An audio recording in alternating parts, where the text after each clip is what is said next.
আজকে আমি তোমাদের সঙ্গে ভাকরি কিভাবে বানাতে হয় সেই রেসিপিটাই শেয়ার করছি।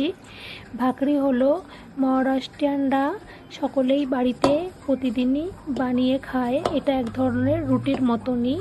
গমের আটা থেকে যেমন রুটি হয়, তেমনি বাজরি আর জোয়ারির আটা থেকেই ভাকরি হয়। এই যে এখানে আমরা জোয়ারির আটা নিয়ে নিয়েছি ভাকরি বানানোর জন্য। আটাটাকে জল দিয়ে ভালো নরম করে মেখে নিতে হবে, আর এতে কোনো রকম লবণ দেয় না। আর এখানে আমরা যেটুকু আটা মেখেছি তা থেকে দুটো ভাকরি হবে, তাই দুটো ডো কেটে নিয়েছি। ভাকরি যেহেতু একটু মোটা আর বড় সাইজেরই হয়। তোমরা কারা কারা ভাকরি খেয়েছো আমাকে অবশ্যই জানিও। আমিও মহারাষ্ট্রে এসেই ভাকরি খাওয়া শিখেছি আর বানাতেও মোটামুটি শিখেছি। এবার প্রথমে থালার মধ্যে কিছুটা জোয়ারির আটা ছড়িয়ে তার উপরে হাতের সাহায্যে ভাকরিগুলো বানাতে হয়। এইভাবে হাতের সাহায্যে ভাকরি শেপ দিতে হয়। যতটা বড় বানাবো ততটা বড় আকারে শেপ দিয়ে নিতে হয়।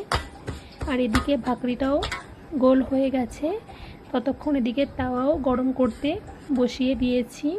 এবার ভাকরিটা উল্টে তাওয়ার ওপরে বসিয়ে দিতে হবে, আর উল্টো পিঠে জল ভালো করে দিয়ে দিতে হবে।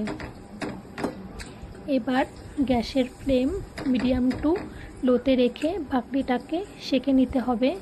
যেহেতু অনেকটাই মোটা হয় ভাকরি, তাই ভালো করে দুই পাশেই সেঁকে নিতে হবে।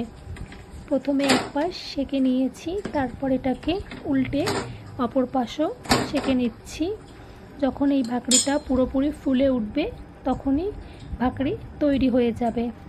আর ভাকরির সঙ্গে খাওয়ার জন্য এখানে রাতের আমরা কাঁকরোল ভাজা করেছিলাম আর লতিয়ে করেছি, যেগুলো আমার শাশুড়ি কলকাতা থেকে নিয়ে এসেছিল।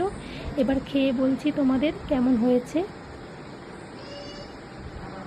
কেমন হয়েছে রিয়া? মহারাষ্ট্রান হেভি ভাকরি হেভি লাগে খেতে। যে না খাবে সে কি করে বুঝবে বলো? কলকাতার লতি আর কলকাতার কাঁকরোল